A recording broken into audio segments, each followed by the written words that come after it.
오늘부터는 대림절이 됐습니다. 대림절. 오늘은 대림절 첫 번째 주일입니다. 대림절이라는 것은 성탄절을 중심으로 해서 기점으로 합니다. 그래서 반대로 이렇게 역산을 하죠. 그래서 12월 25일이 이제 금요일쯤 되니까 20일 날이 전주일이 20일, 13, 6일, 그다음에 오늘 27일, 12월 27일. 그래서 첫 번째 오늘은 대림절 첫 번째 주일이 되는 겁니다. 그 첫 번째 대림절 기간에는 뭘 하냐? 그러면 오실 주님, 주님이 오시는 기간, 주님의 오심을 우리가 마음적으로 또는 분위기적으로 또 오늘 우리의 모든 일들 중에 영육간에 주님의 오심을 준비하는 기간입니다. 준비하는 기간. 그래서 주님이 오시기에 편하고 주님이 오셔서 편안히 거하고 평강을 주시고 은혜를 누리는 기간이죠. 그래서 희망 중에 주님이 오신다 하는 그런 희망을 가지고 우리는 준비하면서 전보다 다 준비하고 살지만 이거 울려 마이크가 울려. 그래서 이렇게 준비하고 그 믿음으로 가는 거예요. 방송실 어디 갔나? 그래서 이제 우리가 그 기간 동안에 이렇게 살아가는 거예요. 한 달 동안을 우리가 주님의 오심을 기다리면서 우리 마음과 영육간에 준비를 하고 그렇게 하는 거죠. 이 마음과 정신에 우리의 믿음을 많이 준비하고 추스려야 됩니다. 우리가 그동안에 살지 않은 건 아니죠. 그렇지만 그동안에 살았지만은 좀 더 이런 기간을 통해서 우리의 마음과 믿음을 되새기고 또 주님 앞에 우리가 더 깨끗하고 진실하게 살고자 하는 그런 믿음의 일들을 우리가 되새기는 그런 주간, 대림절 기간입니다. 그래서 이때 우리가 또 더 많이 이제 기도하고 그러지요. 이 교회 인력으로는 이제 정월 초하루 날이 시작이지만 교회력으로 보면 이 대림절부터 첫 주일입니다. 대림절이 4주가 아니고 성탄절, 주님의 현현절, 그 다음에 이제 예수님의 고난주가, 그 사순절, 고난주간, 부활절, 성령강림절, 이렇게 쭉 내려가서 한 6개월 정도 이렇게 가까이 갑니다. 그래서 이제 그 동안에 교회 절기를 이제 우리가 지키고 사는 것이죠. 근데 오늘 말씀은 누가복음의 말씀을 읽었습니다. 그런데 거기에 말씀은 뭐냐면 예수님이 나시기 전에 세례 요한이라는 사람이 와서 예수님의 오실 길을 준비를 했습니다. 예수님 오실 길을 준비한 사람이. 그 예수님의 오실 길을 준비한 사람이 누구냐면 세례 요한. 그래서 우리도 그가 준비한 것처럼 오늘 우리도 예수님의 오심을 우리도 준비해야 돼요. 그래서 그 세례 요한이 올 때 그때 상황, 정치적인 상황, 종교적인 상황은 어떤 상황이었냐 하는 것입니다. 그때 이제 분위기가 1절 말씀에 보면 정치적인 상황이 거기 나옵니다. 여러 5명 정도 나오는데 한번 1절을 같이 한번 읽어보시겠어요? 1절입니다. 디베리오 황제가 통치한. 큰 소리로 같이 한번 다 읽어요. 시작. 디베리오 황제가 정치한 지 15해 곧 본디오 빌라도가 유대 총독으로 헤롯이 갈릴리의 분봉왕으로 그 동생 빌립이 이두레와 드라고니 지방의 분봉왕으로 루사니아가 빌레네네의 분봉왕으로 이렇게 봤습니다. 그 2절에 보면 이제 종교적 상황의 사람들이 나옵니다. 근데 이때 이제 그 정치적인 상황은 지금은 어떠냐면 로마가 유대를 지배하는 때거든요. 로마가 지배하는 때예요. 그러니까 로마의 왕들을 얘기를 하고 있어요. 로마와 첫 번째 얘기가 나옵니다. 로마의 디베리오 황제가 나옵니다. 디베리오 황제가.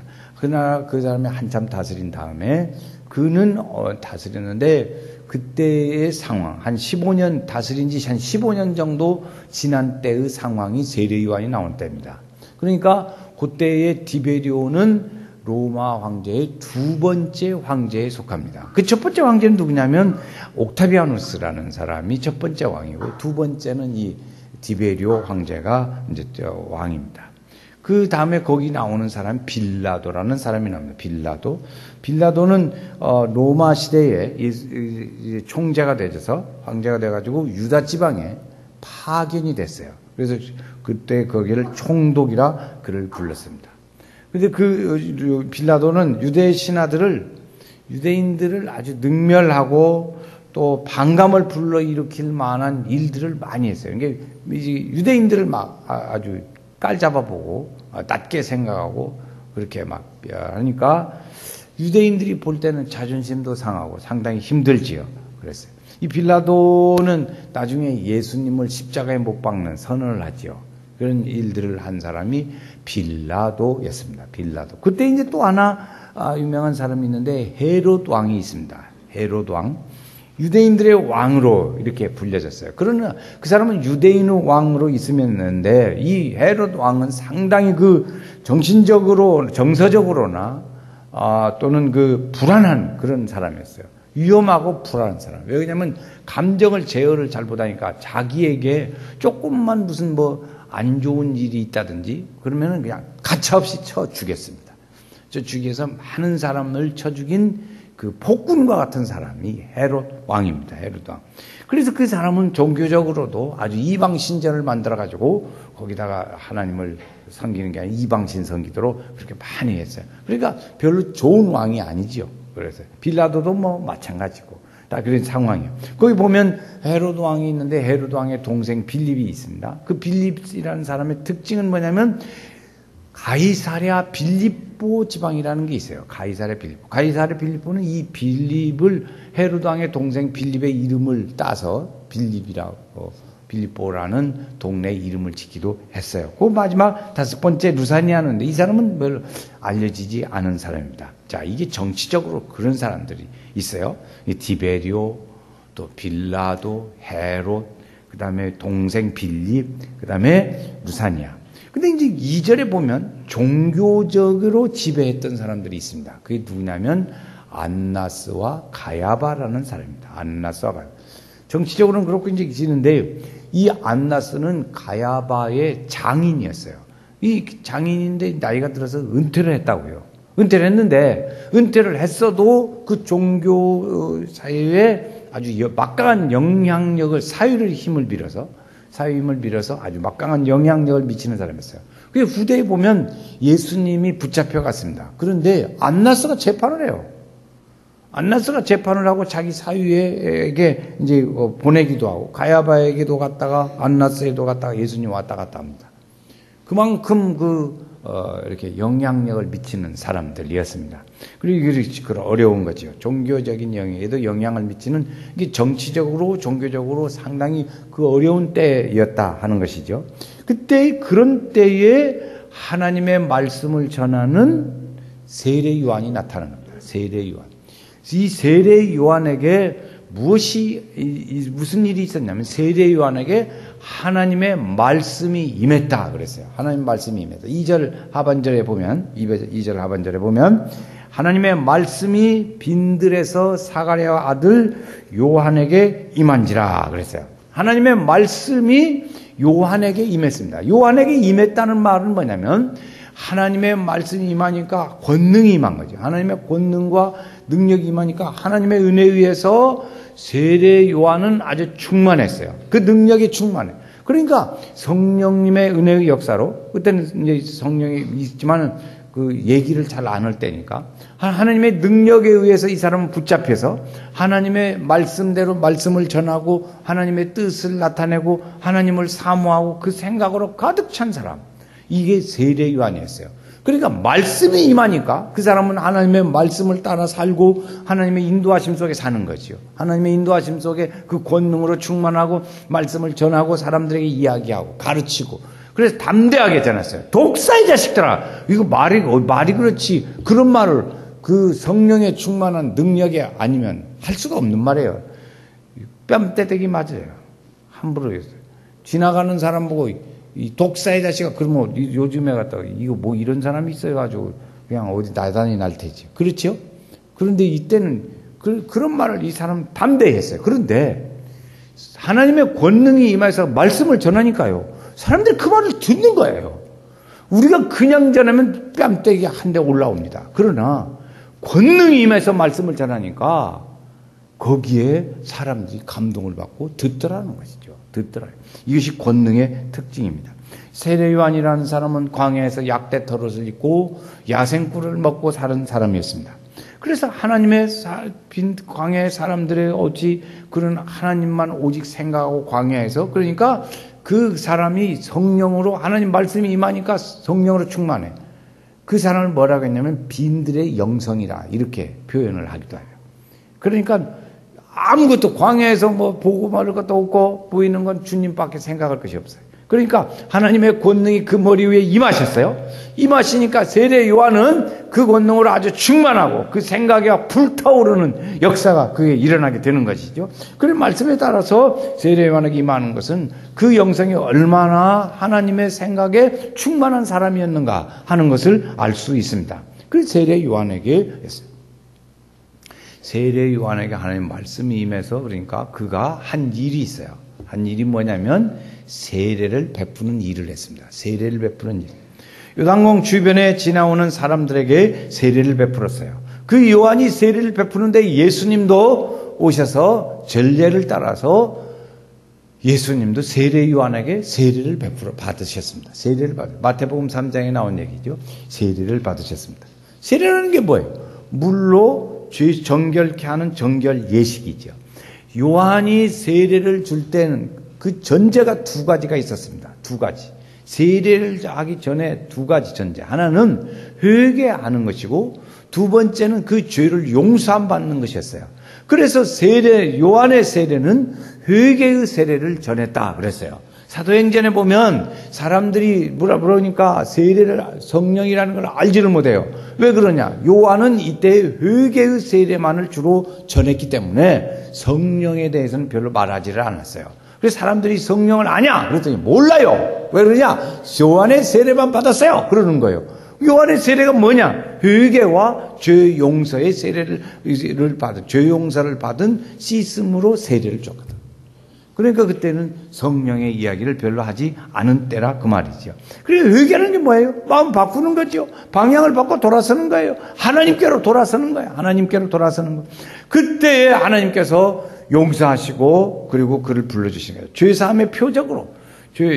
그러니까 회개와 죄 용서의 표적으로 뭘 줬어요? 세례를 줬다고요. 세례 요한의 세례. 세례 요한. 내 죄 사함 받고서 예수를 안 뒤 나의 모든 것 다 변했네. 그래서 그 믿음의 일들로 새로워지는 사람들을 만들어 주는 거였어요. 그래서 세례 요한이 그 말씀을 이렇게 주고 세례를 줬고 해서 많은 사람들이 그 말들을 들어요. 세례 요한이 막 말을 하니까 그 보통 같으면 못 들을 일인데 하나님의 능력이 임하니까 사람들이 마음에 감동이 일어나는 거예요. 감동이 일어나. 여러분 오늘 우리도 그렇습니다. 똑같이 가서 말씀을 기도하지 않고 말씀을 전하는 것과 기도하고 말씀을 전할 때 우리 잘 믿을지 않을 사람들이 마음이 움직여 들어요. 그게 뭐냐면 성령의 권능이에요. 권능.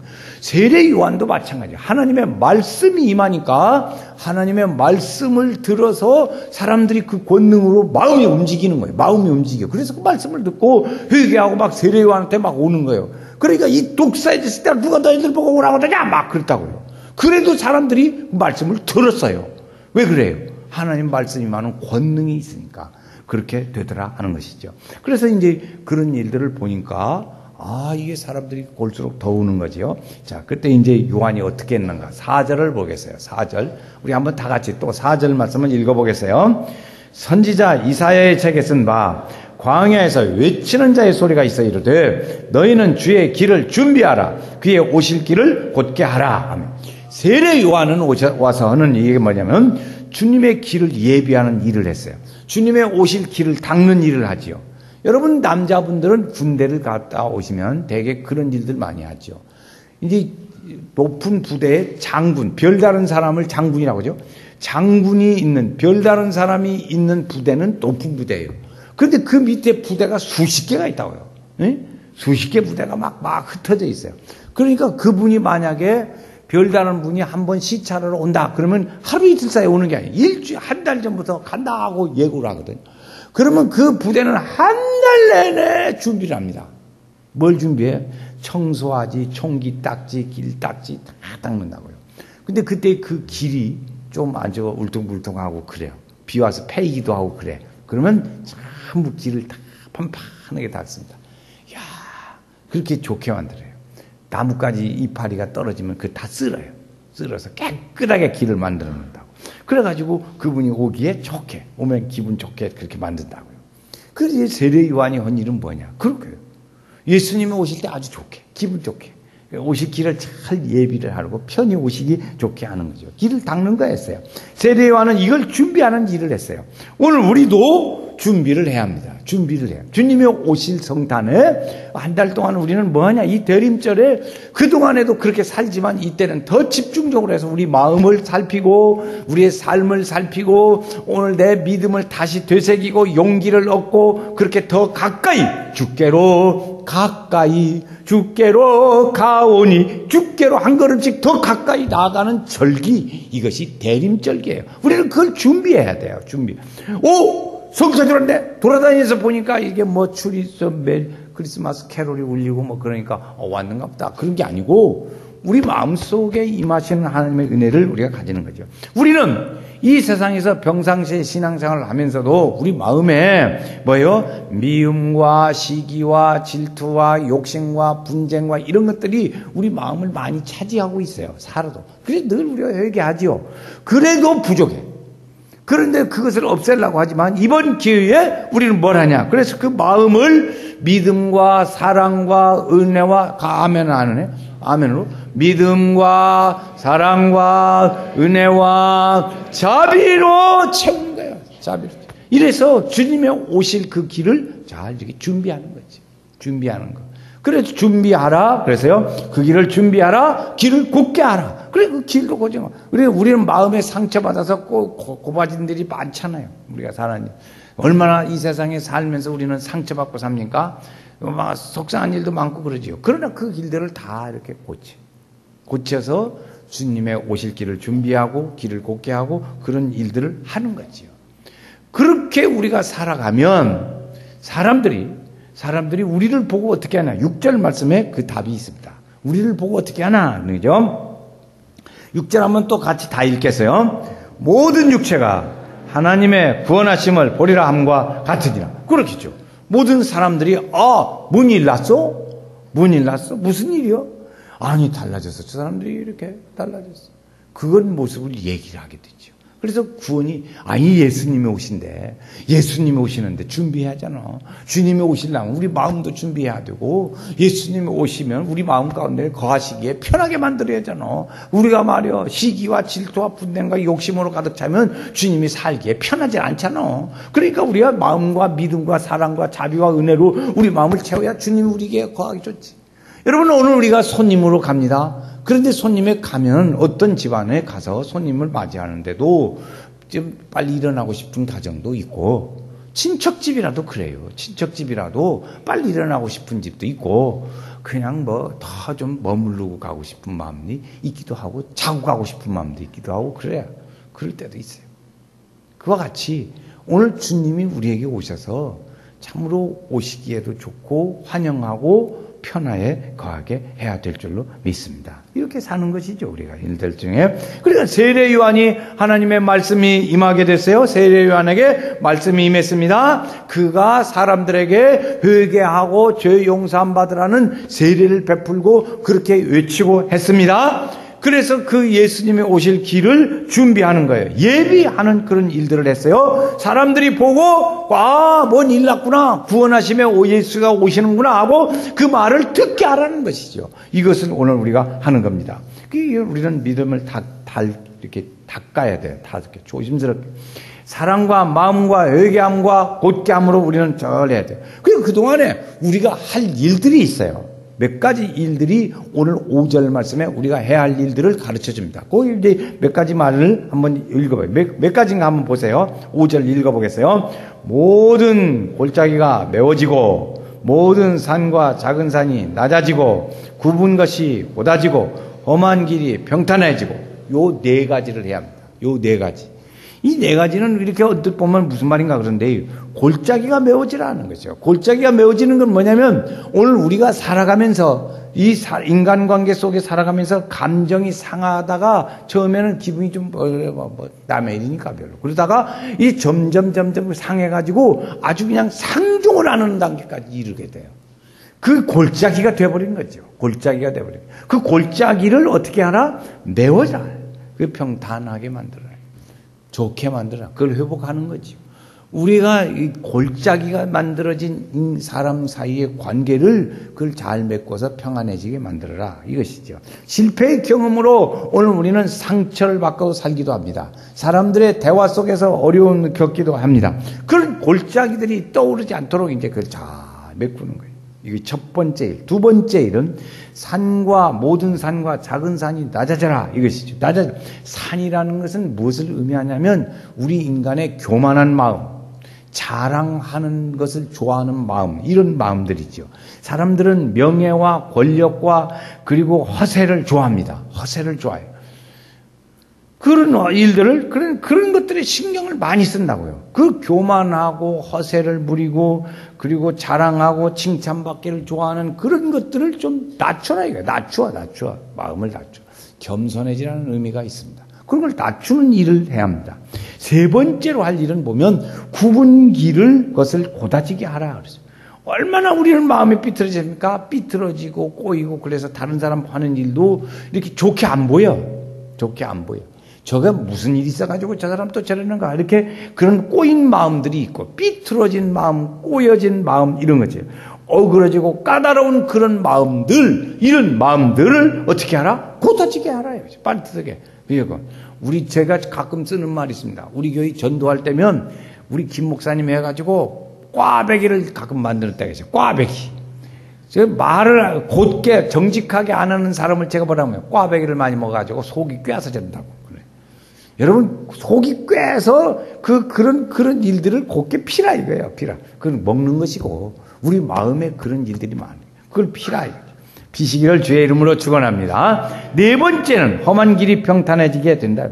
주를 따르는 사람들은 모든 일들을 잘 평안하게 주의 평안의 은혜가 할게요. 주께로 가까이 주께로 가오니 가게 편하게 알아요. 편하게. 이렇게 해서 평탄하여질 것이라. 거기 네 가지. 골짜기는 메워지고 산과 작은 산은 낮아지고 굽은 것은 고다지고 험한 길은 평탄해지고 이런 일들을 우리가 해야 한다 이거지. 우리가 그런 일들을 한 달 동안 해야 돼요. 그럼 우리 마음이 어쩌게 될까? 연세교회 야단 났어? 무슨 일 났어? 연세교회만 가면 좋아? 이랬지. 연세교회만 가면 좋아? 이렇게. 성도들이 잘. 여러분, 오늘 우리 마음에 주님이 오시고, 우리 가정에 주님이 오시고, 우리 교회에도 주님이 오시고, 그래야 돼요. 여러분, 그래서 우리 주변에, 가정도 마찬가지고, 교회도 마찬가지예요. 불편하게 되어질 만한 일들은 어떻게든지 해서 잠재워야 합니다.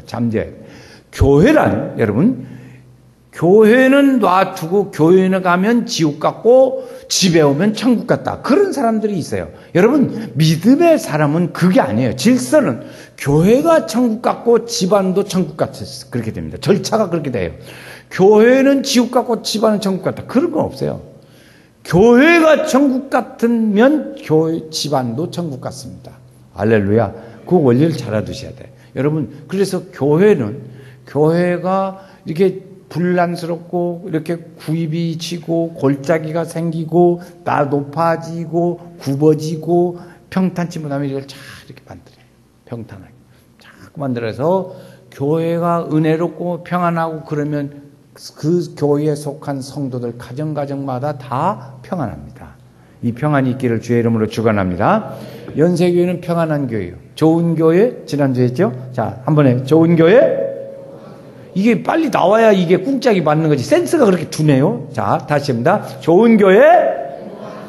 아직도 센스가 안 돌아가? 형광등이에요, 형광등? 당신의 머리는 형광등이십니까? 다시 해요. 좋은 교회? 그 말 나오기가 그렇게 힘드네.